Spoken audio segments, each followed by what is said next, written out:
The guards are grabbing at Anathame, dragging her towards the door. She's being pulled away from the base of the staircase. The rest of the leaky flagon is watching, not sure what's going on, and you stand there at the top of the staircase.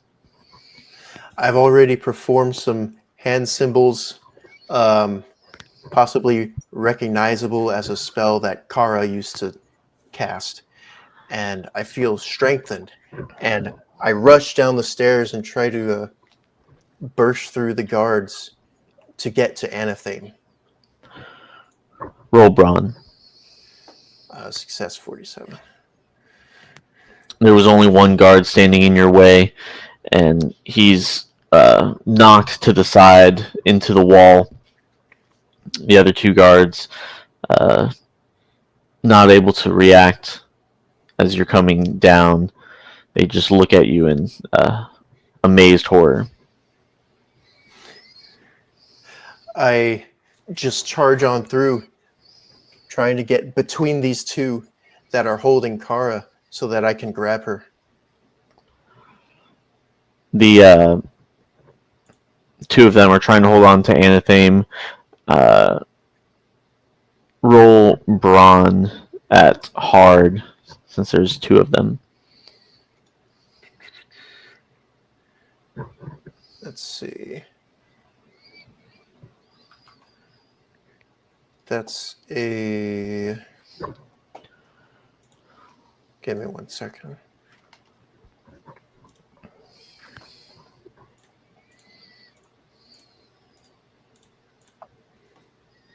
Failure.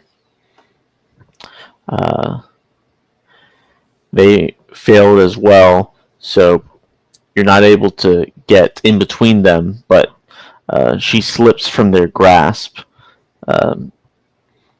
And so she stands between the doorway and the two guards, and you on the other side. I call out, "I'll be right behind you." And I try to slip through as well, trying to find a space in between them. The two guards are trying to grab you. Go ahead, roll evade. Success.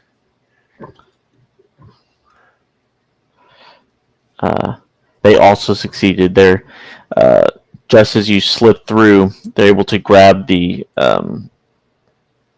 your breastplate on the back of it, and one of them is gripping it.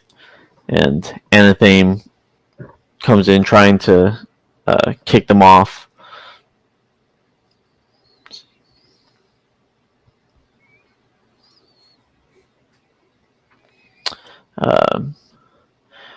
She kicks one of them back, but the other one is still able to hold on to you.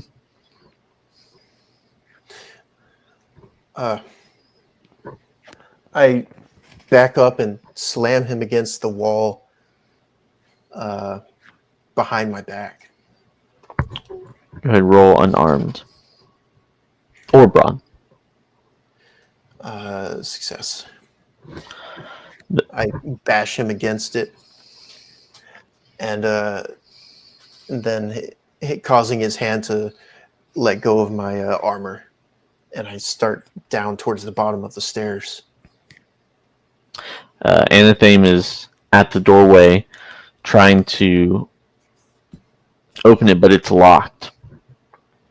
The captain is standing among the citizenry in the where all the tables are. He shouts at his guardsmen, "Don't let them get away!" The guardsmen you originally threw into the wall is able to stand up. And the other two are down on one knee, staring at you.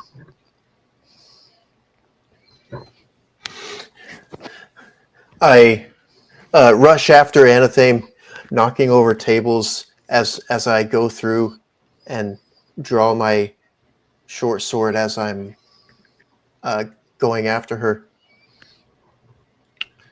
The other three, seeing you draw your blade, do the same, and Anathame begins kicking at the door, but it doesn't budge. I rush over to where Anathame is, to the door, and kick at it as hard as I can. Roll at easy. It's critical success. With all my strength, I just bash into it with my powerful leg and just bust it open. The other three guards begin running towards you, and Anathame looks at you, recognizing the magic that Kara taught you, and smiles as she dashes out the door. I dash out behind her.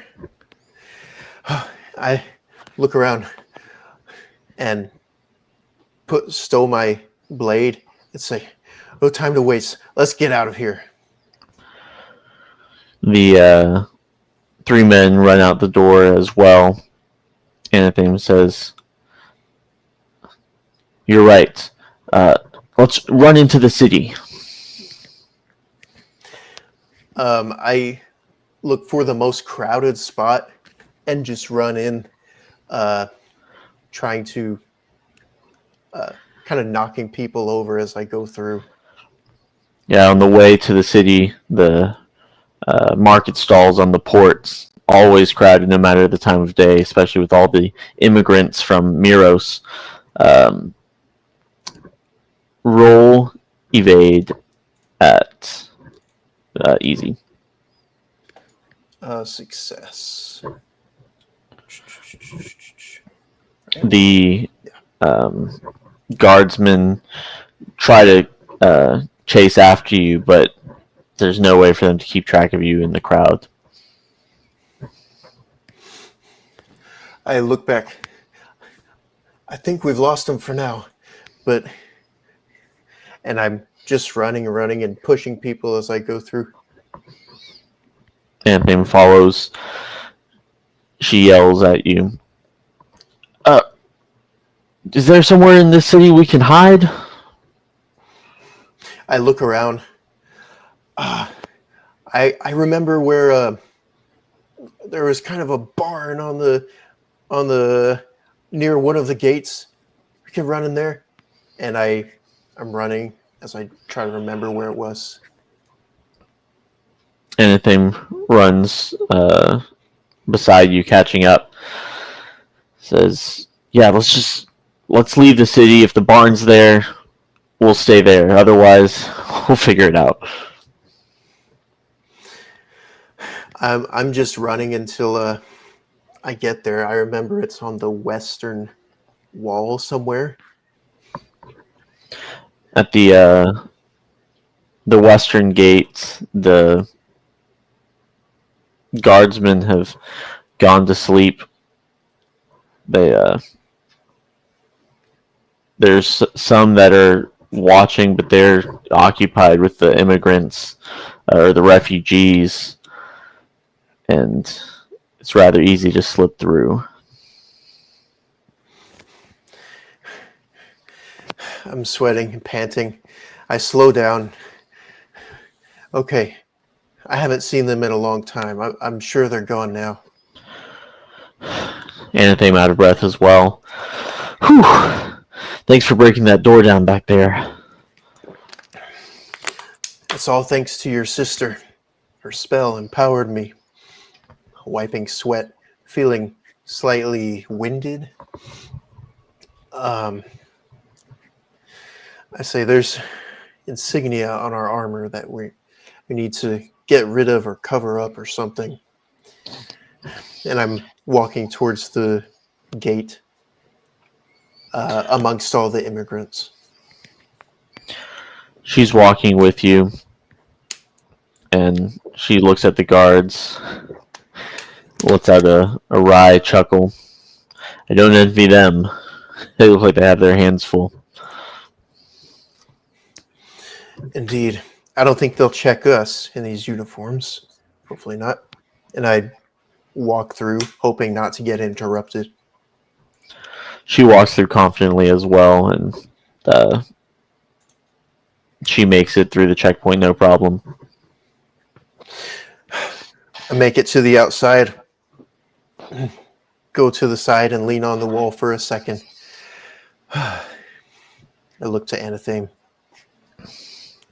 She looks past you. Oh yeah, there's the barn you were talking about. I'm sure it's quite comfy compared to what we've had to deal with lately. I don't think anyone would look for a couple of guards in this barn. But I look up. The sky is dark. Maybe we should sleep here for now. She's walking to the barn door and taking off her helmet. Way ahead of you, Chief. Take off my helmet as well. Walk up to the barn door with her. I open the door, look inside. Nothing but hay, pigs, and goats. Anything. I haven't worked with animals much myself, but I don't think the farmer will come in here anytime soon, at least until early morning. I find a soft hay bed, put some more hay on it.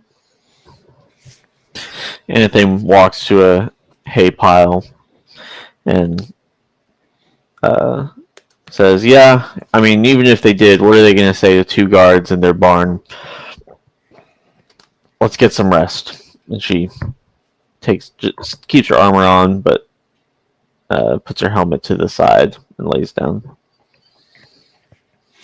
I lay down as well. It's a small barn, but I'm on the opposite wall from her, opposite side from her. Lay down in my armor, but with my helmet off, drifting off.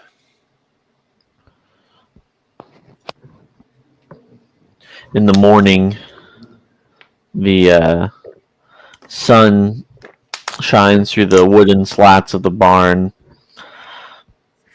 It's a warm morning, kind of humid from the seaside air. The wind is beginning to pick up, as it usually does. I get up, stretch, and I look to see if Anathame is up. Anathame is throwing hay at the goats and watching them chow down.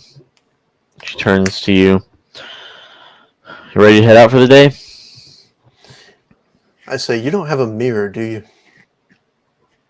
She looks around, pats her her clothes. No. I'm sure if you polish your helmet enough, you might be able to see. I look at my helmet. That'll work.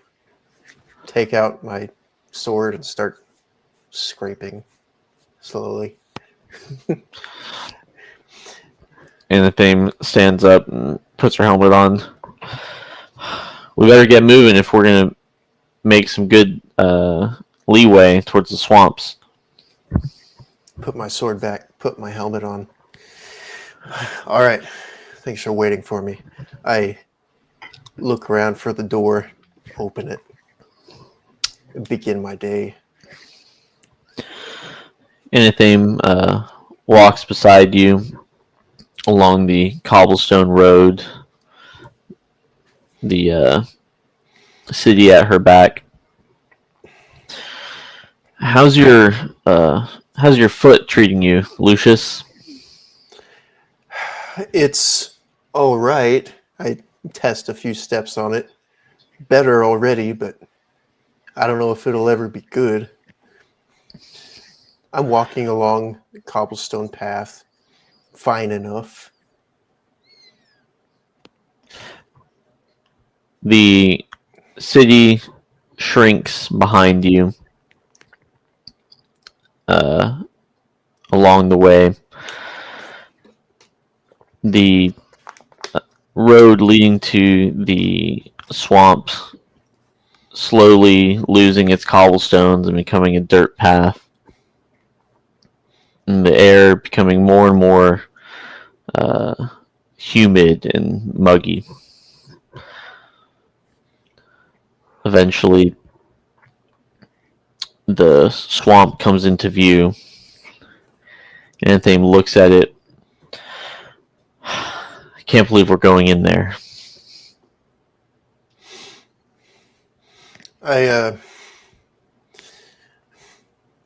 I've already taken my cape off along the journey and discarded it.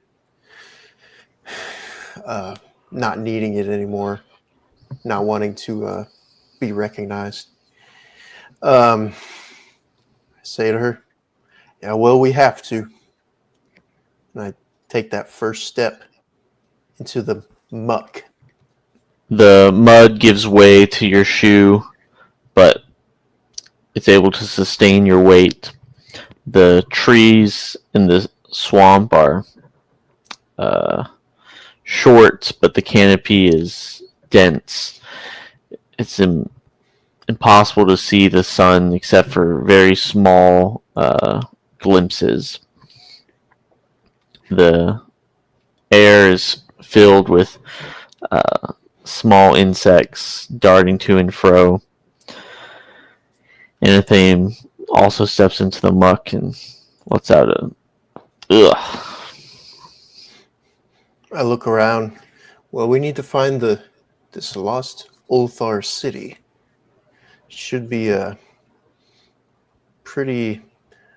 I'm sure we'll know it when we see it. I walk along. I walk over a route nearly hidden in the muck. It's already getting up to my knees.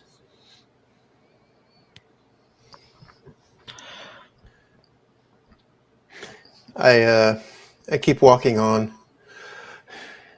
and I say, I try to think if I recognize like maybe any animals that might live in this kind of swamp. Roll locale at hard.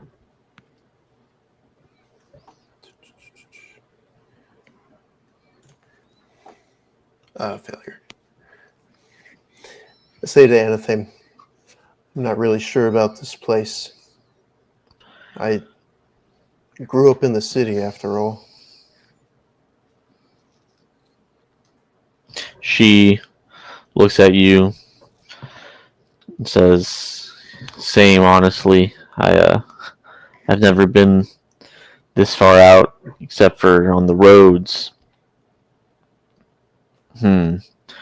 Hopefully we don't get lost, but we just have to keep going till we get to the center of this thing. That's what the Oracle said." I keep going, each step sloshing and splashing. I wrinkle my nose at the smell. Say, that's right. Keep your senses about you. I'm looking around. In the sinking mud, a bony hand grabs the top of your foot and grips it. I yell out, "Oh, what's that?" And I try to get out of the grip of it. The grip remains, but as you pull, the grip comes along with you, just the hand and the bones leading up to the elbow come out of the mud. Anathem looks in disgust. "Oh, what's that?" I take out my broadsword. Something foul. She looks around and draws her short sword as skeletons begin digging themselves out of the muck. There's 6 of them surrounding you. I take my blade and smash it down on the hand grabbing my leg. Go ahead, roll combat style. Success.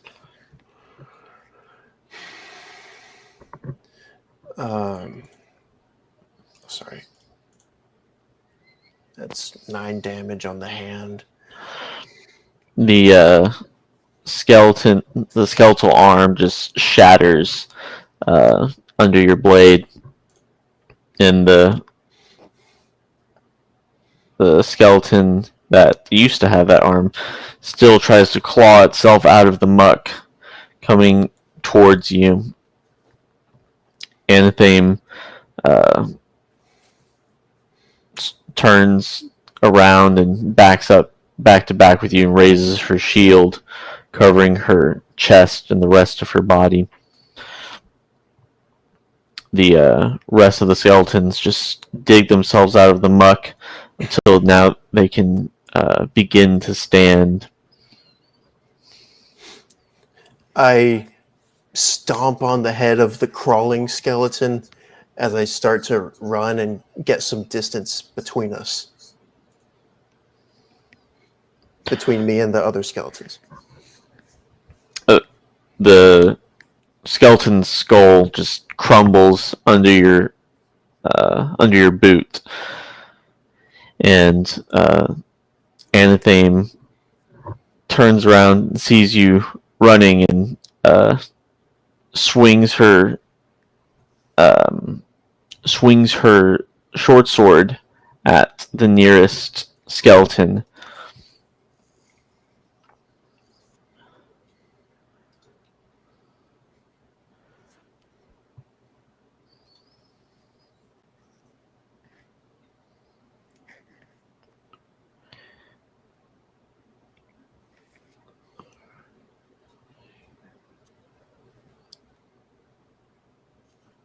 And it slices the right arm off.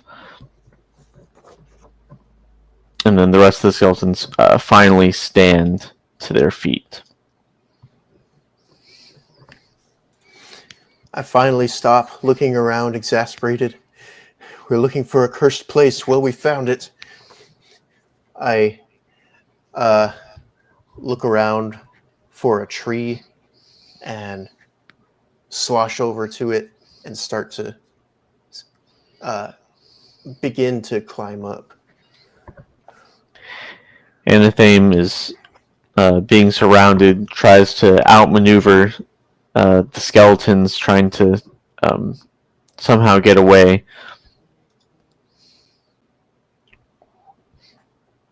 But the mud is too deep for her to move as quick as she's used to.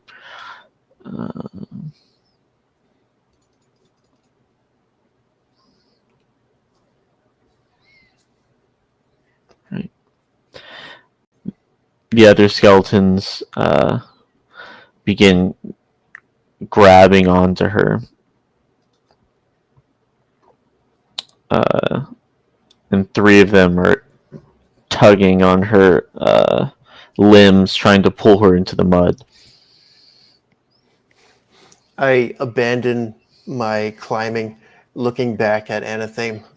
Oh! And I charge towards the group, attempting to just bash into them and knock them down. Roll brawn. Success. One of the skeletons gets knocked back into the mud, but there's still 3 of them clawing onto her. She lets out a scream, "Lucius, help!" as she tries to struggle out, but there's just too many of them. One of the skeletons begins to drag her into the mud, and she begins to sink.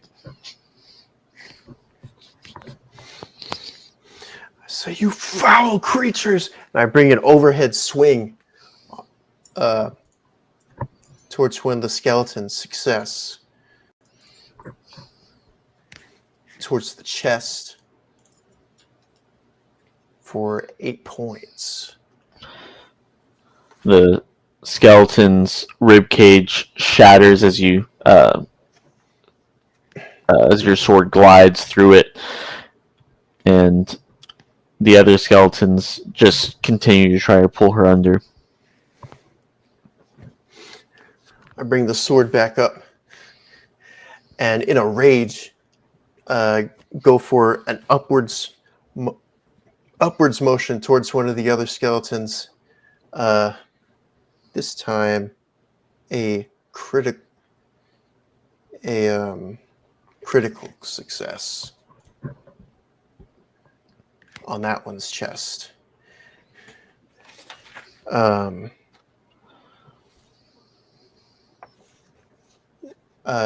Doing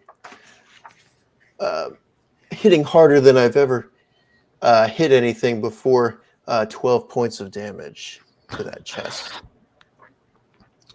The sword cleaves through the spine and the chest of that skeleton, with the tip on its way out hitting the skull of the skeleton next to it.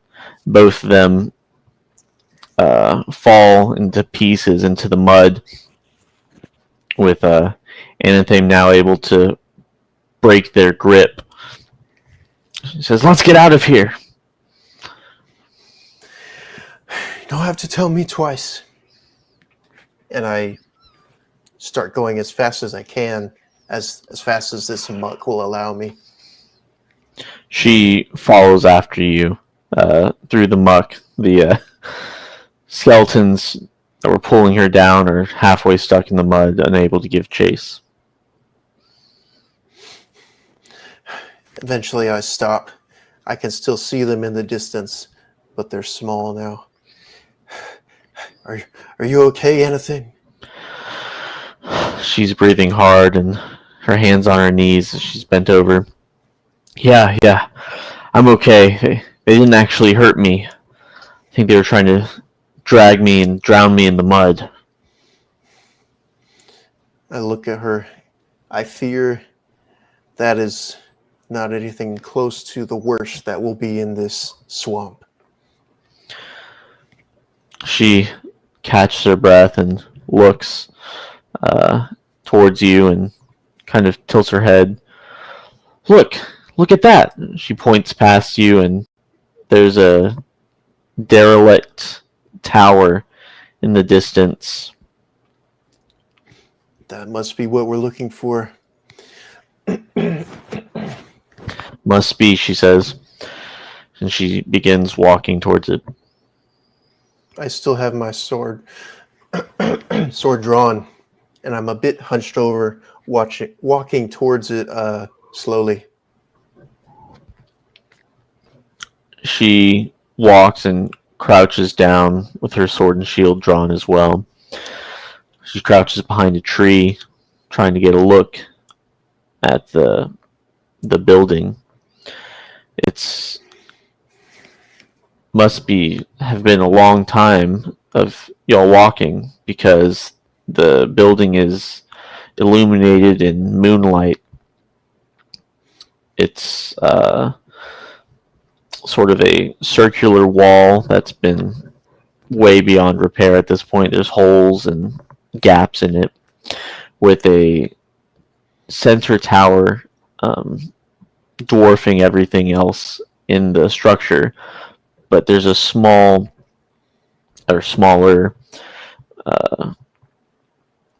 a rectangular building inside of the circular wall as well. I look around for signs of life along the top of the wall. There's nothing on top of the wall, but there's some smoke, it looks like, coming from the center. I look at Anathame, the Ulthar city. There's someone. There must be some people inside. See, smoke. She looks at the smoke. Yeah, you're right, Lucius, but this place looks horrible. Be that as it may, I believe it is the key to finding the tear of Yethis, or at least the first step. I'm walking along, trying to stay in the shadows, getting closer to it. Anything follows you and presses up against the derelict wall. She's crouched with you between her and an opening.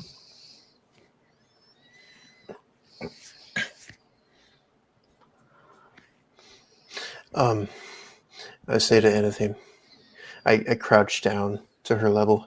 Be careful to stay out of the moonlight.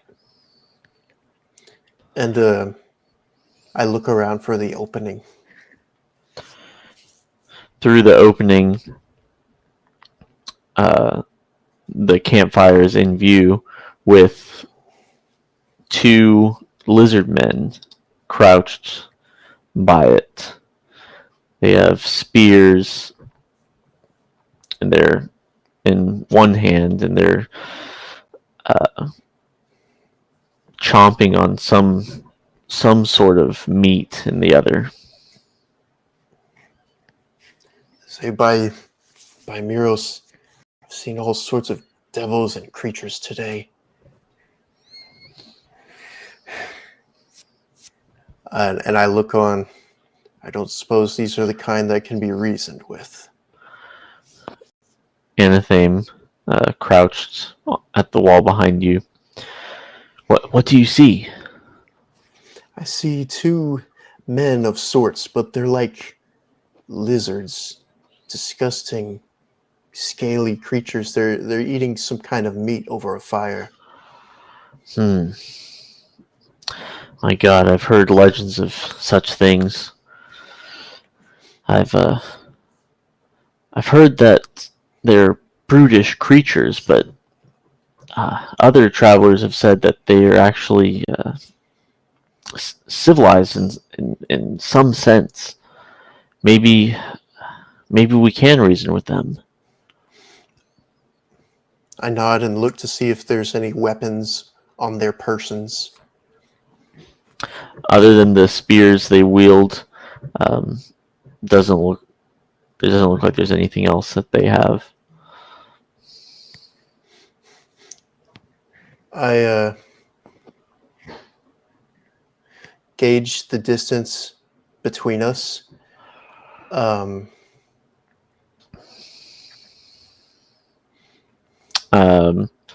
The distance between the wall and the campfire couldn't be more than 10 meters.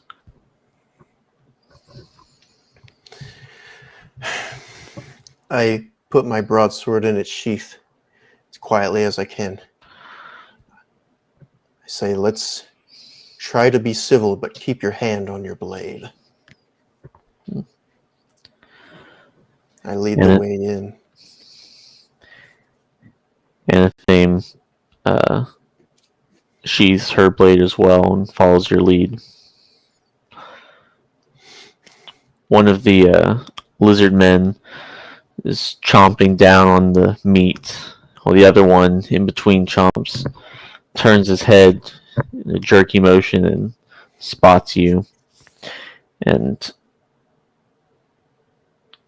squares his body towards you with his spear not quite ready to strike.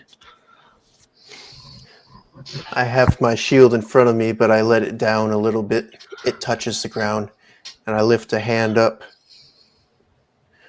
And I say, hello. In a terribly sibilant, growling voice, the lizard man cocks his head to the side and says, "Why are you here?" Who are you? I stop, keeping a bit of distance between us. Now that I'm inside, I say, apologies for the intrusion. My name is Lucius, and my companion, Anathame. I gesture toward her. I say, we are on a quest to bring Meeros to her former glory. We mean you no harm. The other lizard man looks at you, looks at the other lizard speaking to you, and just continues chomping down on his meat. The lead lizard lowers his spear slightly and says, "We care not for Meeros." I say, that is fine. I have my people and you have yours. I smell at the meat. It Say, smells oddly delicious, if gamey. I say that smells rather nice, what you have there. Anyway, I look up at the moonlight. I don't suppose you have a place for us travelers to sleep for the night. The crouching lizard man by the fire says, "You can sleep in our bellies." The other lizard man turns back, lets forth some sort of growl, and turns back to you. "There's no room for you here." I say, that's fair enough. I've already intruded on your home. Forgive me. And Anathame is searching, scanning the walls and the tower and the building, and holding her shield up still. The lizard man says, "Not our home. His home." He looks towards the large tower behind him. I look up at the tower when he says that. His home? He turns back to you. "Yes, his home." I've heard this is a lost Uthar city. He cocks his head at you. "I don't know any Uthar. Just this place." And he takes a bite. I say, again, forgive my impoliteness, but can you tell me who he is? He is chomping down and chewing on the meat. He can tell you who he is. He gestures. "You can go talk to him if you want. Stop bothering me." He crouches down and grabs another piece of meat that was in the fire. I look at Anathame, raise an eyebrow, and walk toward that tower. Not getting too close to the lizard men as I do. Anathame follows your lead and gets a little closer to you and whispers, "Who do you think he is?" I whisper back, I don't know.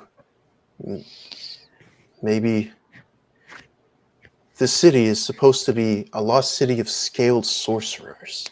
Maybe he's a sorcerer. Maybe. If this place is indeed part of the lost city. I get closer to the tower. Start looking around for an entrance. There's an entryway. It's an arched, what used to be a doorway. There's no doors anymore. Um, and there's a spiral staircase leading to the top along the outer wall.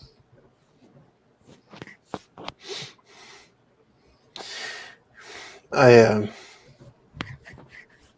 I look inside the archway. It's very damp and cold. Uh, there's no torches on the inside, but the moonlight shines through windows that are dotted along the outside of the building. There's just a staircase along the wall going around all the way up. I look at the staircase going around on the outside and say to Anathame, perhaps this way would be better.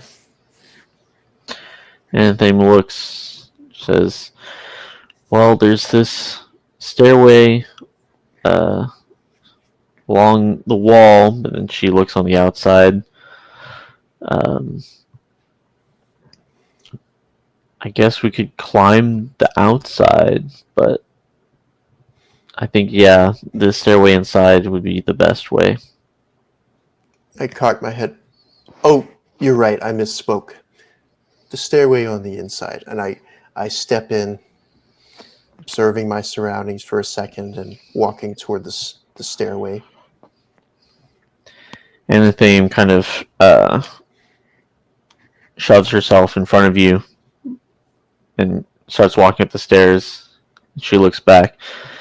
You sacrificed a toe already. If I think it's only fair for me to run point right now. I say, fair enough. Keep your wits about you. Looking around for skeletons, lizard, devils. As I walk each step slowly. She draws her short sword and continues walking up, passing windows with moonlight streaming in. It getting more and more damp as she climbs. Following behind her. Say, it's pretty cold in here, isn't it? Yeah, it's kind of eerie. Everything about this place is unnatural. I'm looking towards the ceiling as I get closer and closer to the top. She reaches the top archway leading towards the room above. Once again, no door. She looks back at you. You have my back, right? Of course. And I look behind myself.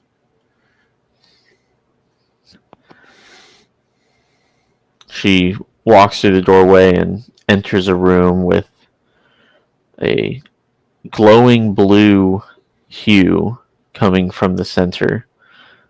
There's no windows letting any light through here. What windows there were have been boarded up. Following behind her, I look into the room at the source of the hue, my hand on my pommel. It's a large blue gemstone in the clutches of a giant serpent. I freeze.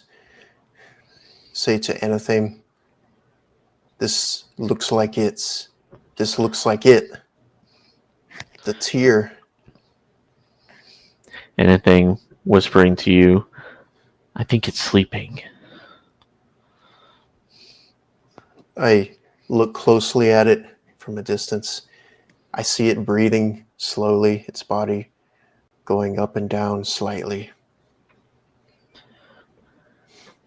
It's a strange snake. As it breathes, you can see there's its breath can be seen in the cold air, like it's warm-blooded.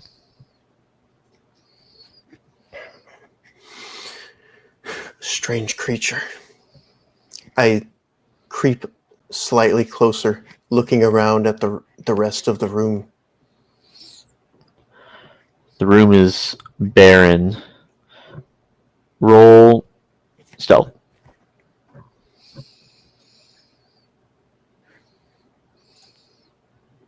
Failure. The loud and heavy footsteps of your mighty frame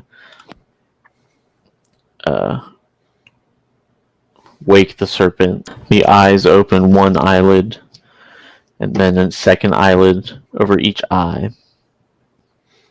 I stop in my tracks, and I begin to repeat an incantation. Anathame is also still as a statue. I complete the words, but I'm unsure if the magic affected me at all. I put my hand on my pommel, and I don't move. The snake stares at you with eyes glinting in the moonlight.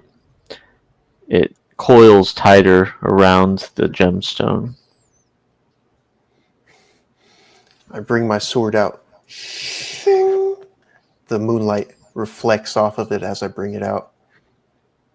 I say, "We've come for the tear."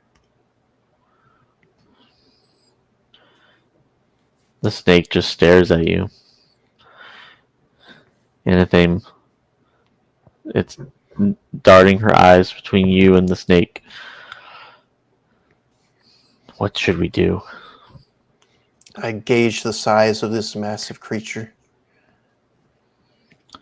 Its width is about as wide as a bull. The length impossible to determine in its coiled mess. I stand tall, chest puffed out.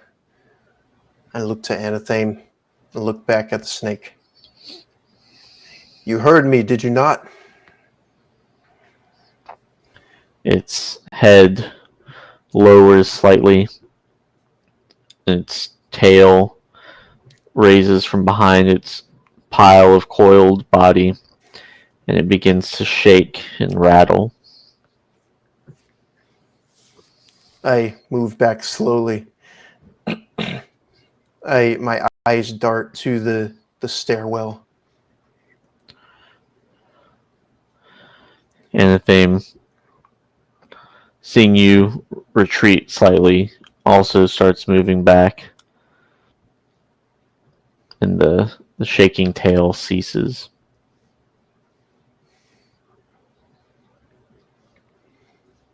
I say, "Serpent, you are clearly the guardian of this artifact.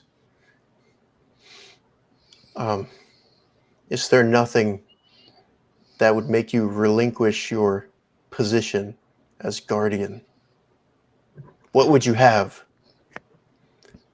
Its head tilts back and forth,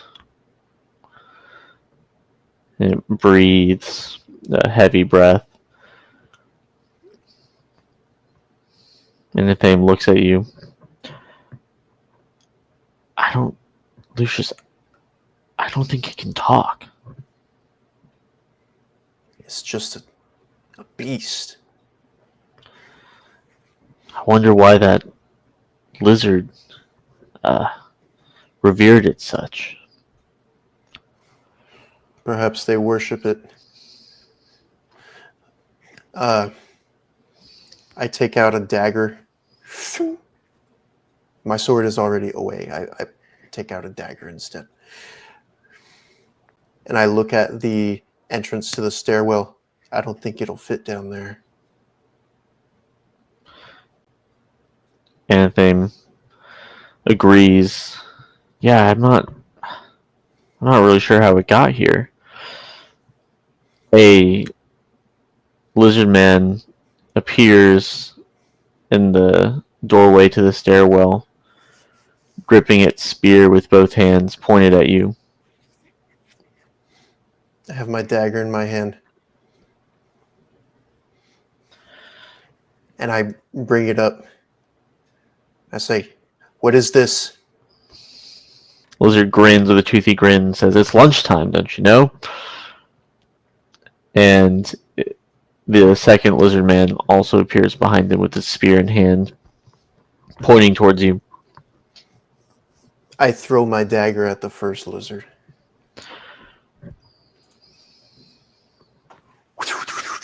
It's rotating through the air. Success. He At the does not right pick me. arm. Can you roll a d20 because they have a different hit location table? 1. The lizard man ducks, but its tail flails in the air, and the dagger hits the tail. It's 4 damage at the tail. Slicing through. It slices through the scales and there's blood flowing from the tail. The lizard man scowls at you and growls. I take my broadsword out as my dagger is clanking along the wall behind the lizard man falls to the floor. Take out the sword. Say, "Anatheme, get ready." The lizard men both charge at you while growling, and Anatheme raises her shield. I have my shield above my head, chest, arm, abdomen. As I thrust the sword towards one that's charging at me.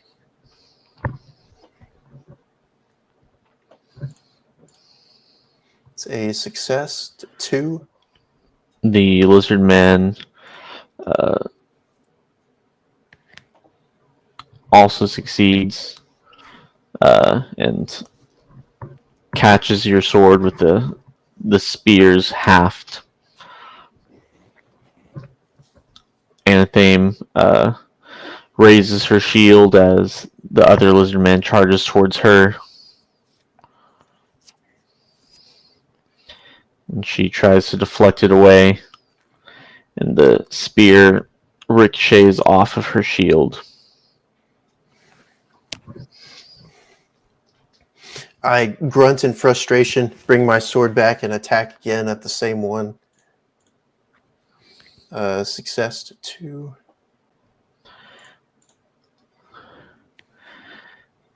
He once again dodges out of the way and whacks your sword away with his spear. He lets out a loud growl. Anatheme swings her sword at the lizard man in front of her, and he's too slow to stop her blade.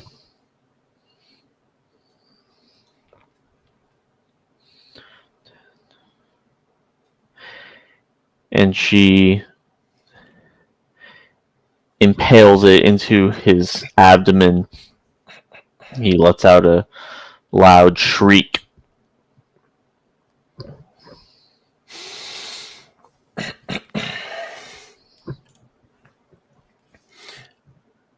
I look to the first one and just wail at him again. Crit.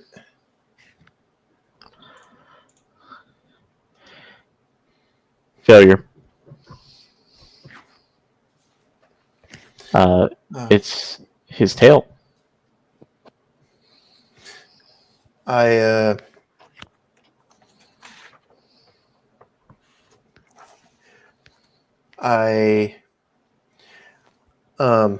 sorry. I move toward him. His tail is close to me, but I maneuver around it and swing it towards his head instead. 6 damage. You get 2 special effects. He failed. 9 damage. The scales on his skin are no match for your broadsword as it cleaves into his neck. He falls back, stunned onto the ground. He shakes his head while the other lizard man tries to remove the sword impaled into his abdomen and succeeds, but it it removes as it comes out.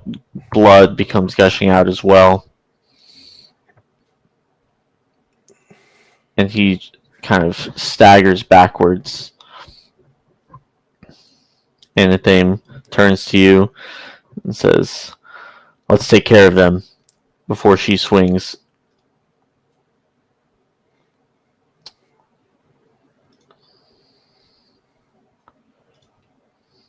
I say this should be easy. And she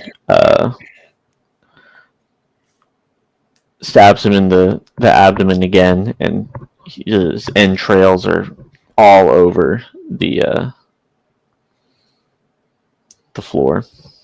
I'm looking at my foe in disgust and hate, and I take my sword like this and plunge it down. Success. Oh. 18.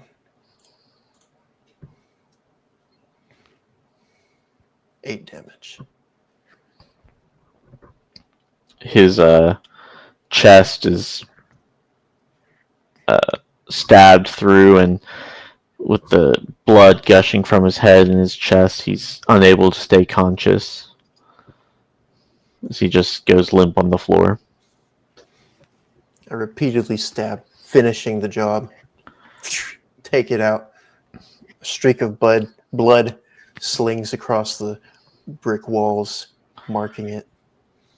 The blood lands on the brick wall as well as on the snout of the giant serpent as it slowly makes its way towards you.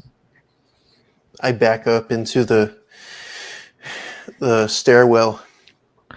Anathame jumps back as well, pressing herself against the wall of the room while the giant serpent moves and coils around the dead bodies while its head disappears in this knot of blood and guts. The stone, the glowing stone left on the floor where it once rested. Anathame calls out to you. I don't know if you can see it, but it left the stone. She starts kind of sidling past it. I say, now's our chance. And I follow her with my sword trained on the beast. Its head is sort of like inside its body, wrapped around it, as you hear there's sounds of chomping, uncharacteristic of a serpentine creature. I look around the room, trying to figure out how this snake got in here. The room looks normal. It's dilapidated, but other than the boarded up windows, it doesn't look like there's been any modifications. Anything after sidling past the snake's body, runs over and picks up the stone. I have it. I say, "Okay, I'll protect you if something happens. Let's try and get out of here quietly." And I'm walking slowly back toward the stairwell, right next to the snake. Anything squeezes by, following you, and reaches the stairwell. Looking back, it's like, okay, I'm good. I say, I let out a breath and say, it's going to notice the stone's missing eventually. Let's not waste time. And I go down the steps. She puts the stone in her satchel. She says, I completely agree. She draws her short sword from. Actually, she reaches for her scabbard and realizes that the short sword is missing. That lizard man had my short sword before being devoured by that beast. I sheathe my own blade, making it easier for me to go down the steps. And I look at her. Do you have anything to fight with? She just begins jogging down the stairs. Nope. But let's get out of here so I don't have to fight that thing. I'm going down. I'm getting close to the bottom. I reach for my dagger and to give her, and remember, oh, I left my dagger as well. Anything standing at the bottom of the stairs turns around just in time to see the serpentine beast break through the doorway and with a roar. The stone wall just crumbling in front of it. I say, it's go time! And I get to the bottom of the steps and run towards the entrance to get out of the tower. She begins running as well. Roll athletics. That's a failure. Success for her. She's running and makes her way ahead of you, running through the now empty courtyard with the fire still smoking. The snake is coming down towards you faster than you've ever seen anything move before. I'm limping, unable to go faster. So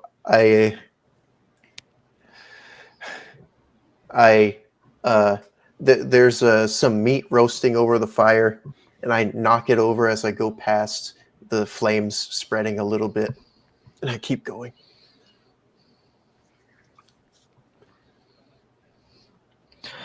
The serpent is chasing after you, and the aroma of the meat going through the air, its eyes widen, and it goes to devour the meat. And Anthem's running, says, quick, don't stop, don't stop! And she keeps running away. Some of the sticks that were holding up the meat above the fire explode out as the snake chomps down on it. I'm running as fast as I can, just in pain.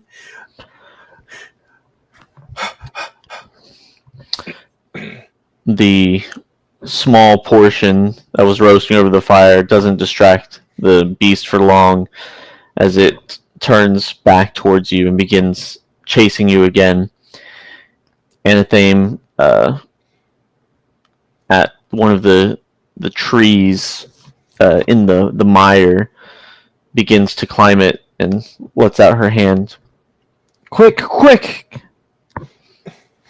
I grab her hand and begin to climb up, straining. Go ahead and roll athletics. Success. Success. Strength doesn't fail me as I begin to climb up with her.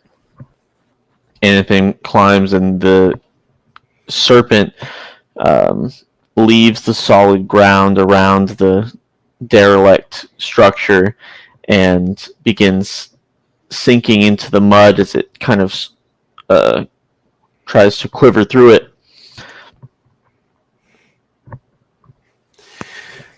I keep climbing alongside Anathame, or following after her, rather. She turns back and says, I knew it! I knew I wouldn't be able to get through that horrible muck. And she points, wait, look! I looked. More skeletal arms begin digging out of the muck as the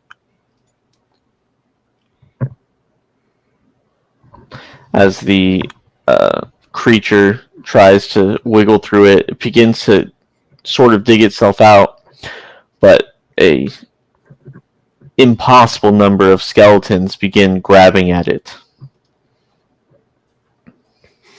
I keep climbing up, finally getting to a branch where I could pull myself up and rest. And I look on at the beast. And then looks as well and says, I don't know if that's going to stop it. Do you think... what should we do? I look around. I don't know if this tree will really keep us safe. And I just say, let's just go the opposite direction of that snake. And I take the opportunity to jump down while the snake is struggling. Anathame looks around and grabs a vine on the tree and swings down along with you. Roll athletics. Failure. The serpent writhes around, cracking the bones of these skeletons as more and more appear, but he begins chasing you through the muck. Anathame's eyes widen. She says, oh god, it's coming! He keeps running. Oh god. Emboldened by my I just run as fast as I can through this muck, trying to find a shadow to hide in somewhere, emboldened by my loyalty and sense of vengeance for the city of Meeros. Good. Roll athletics. That's success. Critical success from Anathame. And because of the mud and the skeletons, the serpent is not able to keep up chase. It looks like an ant pile with all the skeletons that are piling onto this giant serpent. They begin tearing into its flesh. I keep running until I find a darkened spot. And I say to Anathame, perhaps Meeros has blessed us. Anathame runs with you and crouches down at the tree. Says, yes, yes. He always hated the serpents. I think that's good. Yeah. Well, I'll say one last thing, if you don't mind. He says, I remember the tail. Meeros always crushed the serpent under his hooves. That's all. All right. That was good. That was cool. I thought that was pretty okay. I'm glad that the technical difficulties did not stop us. Yeah. Although you are frozen on my end. Yeah, I guess it'll reset in a second. I don't know why. Yeah. The so there at the end I was kind of borrowing, they have like a task rule or something Mm-hmm. um in the Mythras rulebook, right? And so I kind of Yeah. was taking from that, you just need to get more successes faster than the other guy, essentially.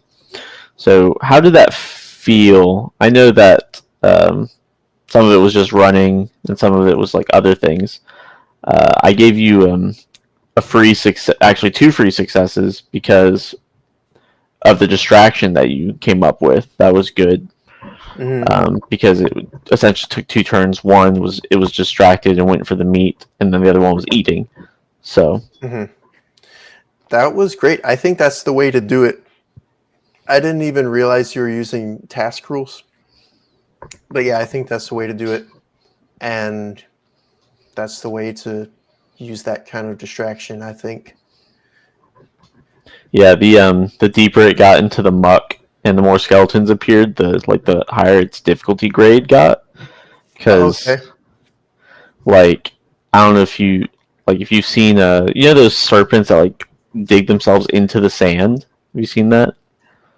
Yeah, I think so. So I was kind of like, it's trying to slither through, but as it slithers through, it also just buries itself more. Oh, okay. Yeah. Yeah. So It was a very cool enemy. It's so much cooler playing it Mythras style than D&D style. I'm so glad you didn't just like stab it. Yeah, You it would would have have been good. died. Like, oh my god. In 2 seconds. And I'm like, oh, I take 8 attacks and do 61 damage to it. That's Oh so my lame. god. It's so lame. It was gonna just eat you whole. Like, Yeah. Yeah, this way it's more like would you call it a pulp movie? I guess, I don't know. Yeah, like pulp or action or whatever. I was looking at the size and I was like, yeah, this thing's gonna do a lot of damage, but also like, um, I was kind of trying to make it a little bit strange of the fact that okay, it's a snake, but it's not a snake. Like the fact that it's warm blooded and it's biting its food. Rather than swallowing, yeah. Yeah. So if you did actually try to fight it, it would become very clear that it doesn't have like the normal fangs. It had like teeth. Yeah. I guess that's kind of like a dragon. Well, it's a Yeah, snake. I was gonna say Same, almost like same like thing. a Eastern dragon. Yeah, it's Yeah, very cool. What else? So I guess we only played for an hour 20. that's crazy. That's all you need. That was awesome. I really enjoyed this session. I thought that the combat flowed more. I think so too. I was gonna say. I think that I'm not sure we ran everything exactly correct, which doesn't matter, but there were some times, like actually at the beginning, I wasn't really using the combat rules per se, but then I saw you throw out your action point thing. I was like, oh, he's following the action point system. Okay, let me think. Yeah, they're about to be out of action points. Yeah.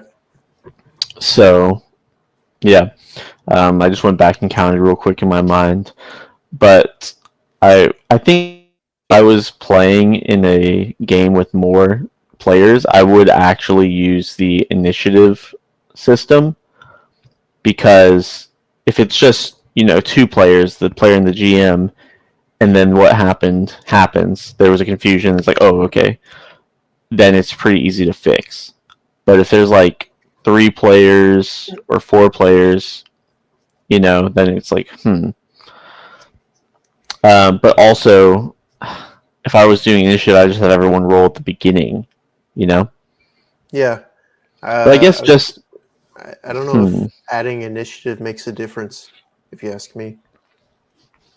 I It's would the just same thing. say, well, I would say, like, if combat were to start the round robin that would usually be following the initiative order, it would go to the top. Wait, say that again. I'm sorry. So usually you would, like, I would have everyone roll initiative at the beginning of the session, and that would be the round robin. Yeah. But then if combat broke out, whoever has the highest initiative, it would go back to the top of the round Oh, okay. robin. Rather So than then just everyone picking would, where it is. yeah. Okay. So then everyone would kind of be like, "Oh, okay, we need to track action points." Or maybe I would just throw out things like, "Hey, just throw that action points, guys." Yeah, that's a fine idea. That works. Yeah, anything So, to avoid using initiative. so for our game, if a combat starts, do you want to do that? Throw this thing? I'll Just probably do that. I'll throw it out just to let you know. okay. Yeah. I didn't really have any problems with myself or you. I don't think. What were some of the things that we did wrong in combat? I probably missed some stuff. So I did notice that sometimes you kind of just choose your special effect ahead of time. Like you say, I'm attacking this part of their body, which is fine. Um, like which times? Like when you decided to stab the guy in the chest when he was on the ground, Did I do that? which is fine. I think that's, if that's Um, what you're planning to do, then go ahead and do it. I think I did that when he was like passed out already. You But did that then as well, yeah. but when he was still conscious and on the ground, the lizard man, Yeah. I did roll chest. Oh, you did? Okay. I didn't even Yeah, see. I know. Maybe I did the hit location die instead of the D20. I don't know. Habit. It's fine. That is something that having the different hit locations is interesting. I will say for like a tailed biped, it's kind of interesting when you hit the tail. Mm-hmm. I don't know. One thing you could do is if he's like facing you and the tail is behind him, just roll a normal hit location. Yeah. Uh, The way I see it, like or if you're a lizard man and you're fighting, you're not just using your tail's not just behind you. It's you're using it to help you balance and things like that as okay, you fight. So I don't think it's unrealistic for you to hit the tail, okay, even if yeah. you're in front of it, right? But it's just like how you're imagining it. What did you think of the descriptions this time? Because I tried to really try that was my main thing this session was like I need to make sure the descriptions are clear. Let's see. I really liked them. They weren't too long. They were evocative. They were good. Let's see. There was one What time where the way I described it, I think you thought that there was a staircase inside the building and outside, I and so did. I had Anathame kind of clarify it in character. I think that was more so because because sometimes I like zone out for a second and I'm like, crap. Uh, I try my best, but sometimes I just zone out for like 5 seconds, and I'm like, okay, let me describe my character looking at this, and then Anathame will tell me if I'm hallucinating or not. Yeah, and you did, you responded, and I was like, okay, great, that works. I'm going inside then, so it worked out. I don't think that's your fault at all. That's just sometimes that happens to me. Same thing with earlier you said like she crouched down outside of the structure, and Mm. I didn't catch it. I think you said like between me and the opening. Yeah, so like the way I was And thinking of it was like this is the wall and this is the opening. So it was like opening, you, and then Anathame. oh, okay, I yeah, I wasn't exactly sure, but again, I think that was me, and so I was just like, I looked for the opening, and then you described it and immediately clarified it. So no problem. Cool. Yeah, honestly, I'm excited to like listen back and see how the Oh yeah. session went. So when the skeleton was grabbing my foot, I Mhm. did choose the location without rolling because at that point it was just an arm. Yeah, So that's fine. I had actually described it as you pulled your foot up and the arm broke off. Okay, I wasn't sure if I was like pulling it out of the ground and only the arm was visible, Mm. Well, either but way, it broke off. Okay. um, so the skeleton's coming out of the mud. In that situation, I had Anathame use outmaneuver to try and get Hmm. them to,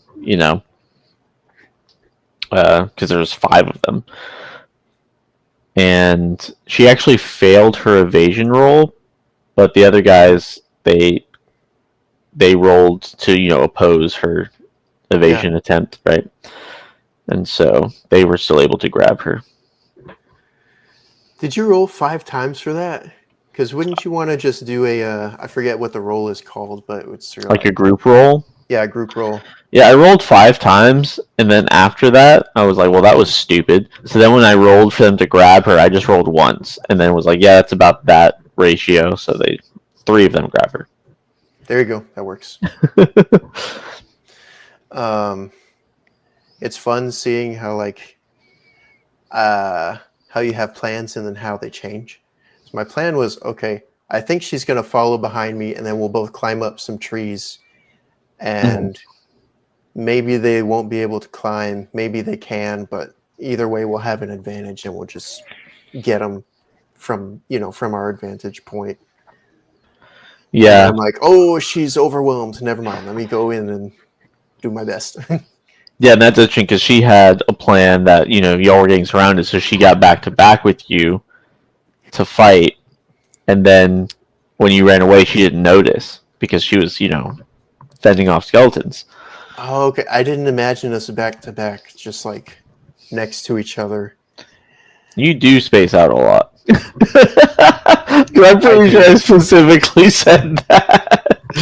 Who said that? Me. Who else? Oh, yeah. Oh, yeah, yeah, yeah. I do a lot. And the games That's I run funny. too. Like I go back and watch the games I've run, and I'm like, I'm like he said that. What? That's so funny. And that's Uh, like even after coffee, which should help me concentrate. Definitely helped me, dude. I Whoa. was so sleepy at the beginning of the session. Yeah. Another thing was I was trying to narrate myself a little faster and not go for like 20 seconds. Just narrate a little I faster so that it flows better. I noticed this session that you did a great job being proactive. Oh, thanks. I Yeah, know that. I'm trying to do that more. Yeah, in previous sessions, I think Lucius was more cautious, and maybe it's because of he was more in his element this time. But yeah, you were. It was much more, I guess, action packed is how I would describe it, and not in like an artificial way. Hmm. Yeah, that was good. Okay. I'm interested in Yeah. any reactions, any comments. What'd you say? I'm interested in any reactions or any comments that you might get Oh, on the video. oh yeah, yeah. Yeah, I hope more people watch it. I'll put a good thumbnail on it, and I'll put like Put yourself with your mouth not too wide open, just like a. Yeah. I'm not pogging. I'm just surprised. Dang it! I forgot to tell everyone to watch at 2 times speed. They're gonna suffer. Yeah, always forget. Oh I would well, think people who watch these generally increase the speed, but dude. maybe not. Anybody watches actual plays and is not watching it at least 2 times speed, like download an extension and watch it at 3. But oh my god, dude, like your brain must be mush, or you're just like you speak a different language. Like if I was trying to watch like a Dutch actual play, I would watch at like at least 1 time speed, probably like 0.75. But Mhm. man, So I do 2 times speed, but honestly, for me, that's the max that I usually do. well, do you watch them like you're watching it, or is it like in the background? Um, most of the time in the background. Yeah, that I would not watch faster than 2 times speed in the background. I'd get confused. Yeah, I have between 1.25 and 2. Yeah, that makes sense for in the background. Yeah. Sometimes I'll do it actually 1 if it's in the background. Mostly because I don't care because I'm not focused on that. Mm, yeah. Sometimes listening into the background helps me retain more of it if I got headphones in. mm, mm, Um, I guess because I'm doing something with my hand, I don't know. Maybe. I don't know. I also wanted to comment on the snake at the top of the tower. Mm. It was really cool. I didn't know how we were going to get the gem. First thought was fight it. Terrible idea. Second thought was negotiate. I'm like, no, it's just a beast. Then as soon as the lizard men appear, I'm like, okay, I'm gonna kill these guys and give it like an offering. And I guess you were thinking the same thing because it immediately went after them. I'm like, oh yeah, Oh, I wasn't thinking that at all. I was thinking, oh, they're gonna feed the Lucius and Anthony to this snake. yeah, yeah, And then after you killed them, I was like, oh yeah, they'll eat the lizardmen too. yeah. It's shows me and the lizard men thinking at the exact same time. Oh yeah, I'm gonna feed this guy to the snake. What was It's funny all is, coming together. yeah, right. I actually gave the snake passion of just devour. Okay. And so when you threw the food off to the side, that's what I rolled was its passion, which it succeeded. And it was like, ah, yes, I Oh, will okay. eat now. Oh, okay. Very cool. Very cool. I like it. Everything was handled very well. I think. Combat can always be faster, but like it was good. I felt like it went well. If there's any Mythras, like, what's the word? I don't want to say wannabe. That's not the word I'm thinking of. But they Aspirant. aspiring. That's what it is. If there's any aspiring Mythras GMs, let me. Can I share this here? Let me present this. Um, where is it? This is what you need. This is the table. All right. Don't stat out all your PCs ahead of time unless it's like there's this important figure Mm-hmm. coming up. Just use this. It's just like, all right, yeah, this person's gonna be. It's probably somewhere in this range, proficient, seasoned, whatever, like that. Just choose a number. This helps you choose a number that makes sense, Mm-hmm. and yeah, don't feel like you have to juggle stat blocks. Yeah. Uh, for some games, a lot of times, what I do, I don't know if other people do this, is when a monster comes up, like I don't even have it statted out a lot of the time. When I need to Mhm. use an attack, that's when the number for the attack comes up in my head. Exactly. Anyways, just Uh, want to give that advice for anyone who's wondering, like, how do they play these low prep games with Mythras? That table. That's how. yep, yep. And I do have some monsters or NPCs prepared sometimes. Uh, very, very low detail stat block, Mhm. so that you can just grab from quickly. Like But yeah, if you don't have that, or if you just rather not do that, either way. Generally what you suggested is what I do. You're just, he's 50, he's 70. There you go. There you go.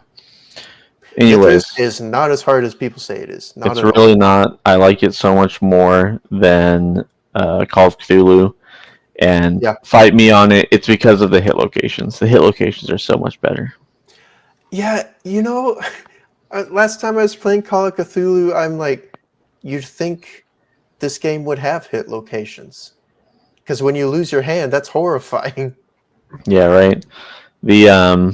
I was playing Call of Cthulhu last night, and I'm trying to remember what happened, but I think they got hurt really bad, and I was just like, man, this would be so much better in Mythras. Yeah. Like they were getting they're like some like alien zombie hybrid thing was Uh-huh. like gripping their claws into their throat. Ooh. And I was like, dude, this would be so sick with the asphyxiation rules and the Mhm. bleeding rules and the hit location rules. And just like, Yeah. but no, it just did a lot of damage. Yeah. Nothing else. Yeah. And of course, you can role play wherever. I mean, you're always role playing. Of course, role play can cover for lack of rules, but, you know, at some point you got to realize, oh, this isn't actually making a difference. Yeah, like mechanically. Yeah.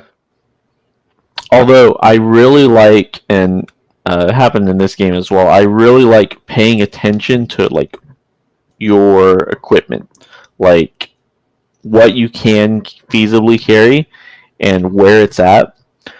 Hmm. Like, I actually hadn't thought of Anathame's short sword when Anathame went to go pick up the stone. Hmm.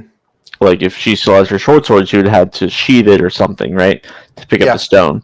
Hmm. And then when That's why I said I'll protect you while you grab it, because she's got a shield in one hand and the stone in the other. mhm. And then on the way out, I realized, oh, what about her short sword? I was like, oh wait, it was in the impaled guy, and now he's getting eaten, so it's Hmm. gone. Exactly. Um, yep. I was All right. gonna reach into my bag and give her my club that I do have, but yeah, the snake popped out. And I'm like, I'm gonna stop wasting time. Let's get out of here. All right. Well, we'll see what happens next session. That was super cool. Felt pulpy.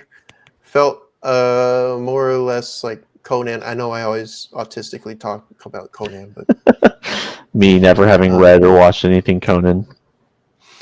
if I don't know, if you see like a gift of Arnold just going "Whoa," and chopping a monster's head off, you get it. That's basically it. There you go. There you go. I don't know why my camera freaking keeps doing this, I'm but just looking at Lucius and seeing him speak. oh yeah, I need to have him bounce up and down when I talk. Do like the South Park thing where the head just like Yeah, just cut in half and the head moves up and down. I'm gonna be the new tactical Templar. Maybe There not. you go. I don't know if you've seen his channel. uh, okay, I don't. Um, I don't know if I have any more like critiques. I think you. Well, maybe. I think you did say you do something like I when. did. I tried and I caught myself and I was like, "Oh no, let me change this." There was one thing where I kind of like.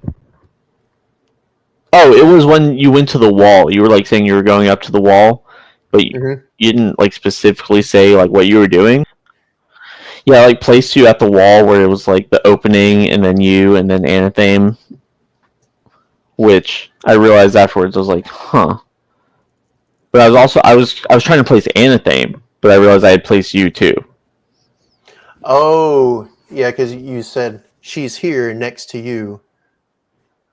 Hmm. I guess that is technically placing. So yeah, I think it is placing, but I wasn't bothered by it. It was just, it was just a mistake. It was kind of an assumption on your part, and I was like, oh, okay, yeah, that works. Mm. Yeah, there were some times where I did say you hear this or you see this, and I was like, oh wait, hold on. Yeah. I tried to correct it, but you know. Any critiques for my role play or for my Mythras mastery or non-mastery? Um, I think even though we had a lot of combat, we didn't have that many special effects. Mm-hmm. But I think we can still practice that, the special effects. Yeah. But other than that, I think this was a good session. There we go. He returns. I have returned.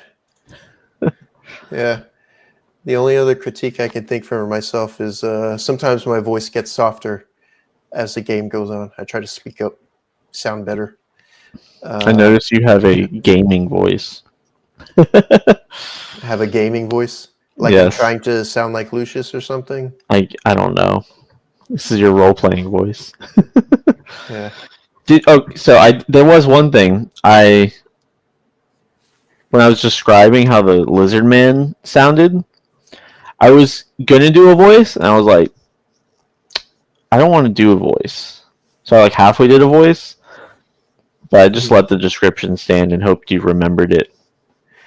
It worked. I can't do voices, but I think you did more like what do you call it? Like an affectation? Is that the word? Man, I don't speak English. How am I supposed to know that?